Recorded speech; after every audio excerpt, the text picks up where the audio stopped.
करण जौहर हुए एक्सपोज। किस तरह करण जौहर अपनी फिल्मों को मसालेदार बनाने के लिए आर्मी की छवि खराब करते हैं, इसका खुलासा किया है गुंजन सक्सेना ने। गुंजन सक्सेना, जिनकी लाइफ पर करण जौहर ने अपनी फिल्म बनाई जिसमें उन्होंने जानवी कपूर को कास्ट किया। गुंजन सक्सेना द कारगिल गर्ल नाम से ये फिल्म शुरुआत से ही कंट्रोवर्सीज में है। इंडियन एयरफोर्स ने सीबीएफसी को एक लेटर लिखा था जिसमें उन्होंने कहा कि इस फिल्म में बहुत ही गलत दिखाया गया है इंडियन एयरफोर्स को। इस फिल्म में दिखाया गया है कि इंडियन एयरफोर्स जो है वो जेंडर बायस है, यानी कि मेल्स को ज्यादा प्रेफर करती है और फीमेल्स को नहीं। इस बात को गलत ठहराया है। इंडियन एयरफोर्स का कहना है कि ऐसा हमारे यहाँ कुछ भी नहीं होता है, तो क्यों एयरफोर्स की छवि खराब की गई है इस फिल्म में। आपको कहानी दिखानी है किसी लाइफ की, दिखाइए, लेकिन एक इंडिपेंडेंट बॉडी जो हमारी देश की रक्षा में इन्वॉल्व है उसको आप खराब कैसे दिखा सकते हैं। और इसी के लिए बॉम्बे हाई कोर्ट में एक केस चल रहा था। कल गुंजन सक्सेना की सुनवाई थी, उन्हें सफाई देनी थी कि क्या वाकई में जो इस फिल्म में दिखाया गया है ये सारे इंसिडेंट्स एयरफोर्स में रहते हुए आपके साथ हुए हैं। क्योंकि इस फिल्म में दिखाया गया है कि फीमेल को अपने आप को मर्दों के बराबर साबित करने के लिए उनसे पंजा लड़ना पड़ता है।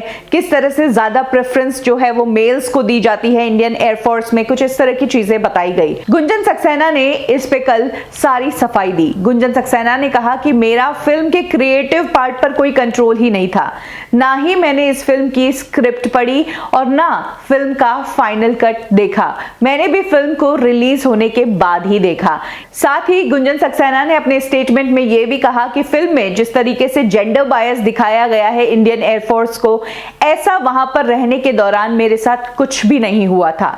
इस फिल्म में जो पंजा लड़ाने वाले सीन है वो भी करण जौहर ने अपनी तरफ से ऐड किए हैं। मैंने इस तरह की कोई घटना इन्हें नहीं बताई थी और ना ही मेरे साथ ऐसा कुछ हुआ था। इनफैक्ट गुंजन सक्सेना ने तो कहा है कि मुझे बहुत गर्व है कि मैं इंडियन एयरफोर्स का हिस्सा रही हूं। जहां गुंजन सक्सेना ने अपना पक्ष ये रखा है, वहीं धर्मा प्रोडक्शंस की तरफ से उनके लीगल एडवाइजर वहां पर मौजूद थे जिन्होंने कहा कि अगर जज साहब चाहे तो वो इस फिल्म को देख सकते हैं और खुद ही डिसाइड कर सकते हैं कि जो कुछ इस फिल्म में दिखाया है वो बहुत ही नॉर्मल चीज है। वर्क प्लेस पर अक्सर इस तरह की चीजें होती ही रहती है। वहीं गुंजन सक्सेना ने कहा है कि इस फिल्म में जो कुछ भी दिखाया है वैसा मेरे साथ कुछ नहीं हुआ है।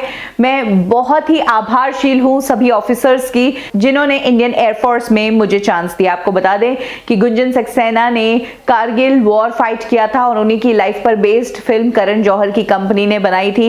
इसमें लीड एक्ट्रेस के रूप में जानवी कपूर थी, साथ में पंकज त्रिपाठी और नेहा धूपिया के हस्बैंड अंगद बेदी ने भी इस फिल्म में काम किया है। फिल्म को नेटफ्लिक्स पर रिलीज किया गया था और फिल्म देखकर एयरफोर्स वालों को काफी आहत पहुंची कि गलत छवि दिखाई गई है और तभी से इस फिल्म के बैन की रिक्वेस्ट की जा रही थी।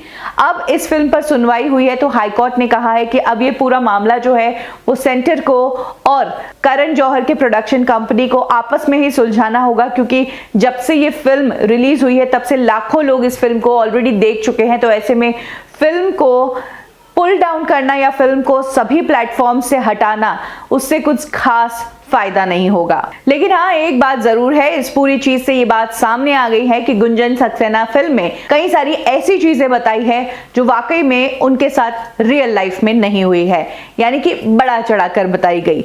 बॉलीवुड फिल्मों में अक्सर ये होता है कि एंटरटेनमेंट लेवल से मसाला कोशेंट ऐड करने के लिए फिल्म में इस तरह की चीजें डाली जाती है। लेकिन अगर अभी देखा जाए तो ऑन द कॉन्ट्ररी, अगर न्यूज चैनल्स और मीडिया इस तरह का कुछ कर दे तो फिर बॉलीवुड एक होकर उन पर केस कर देता है।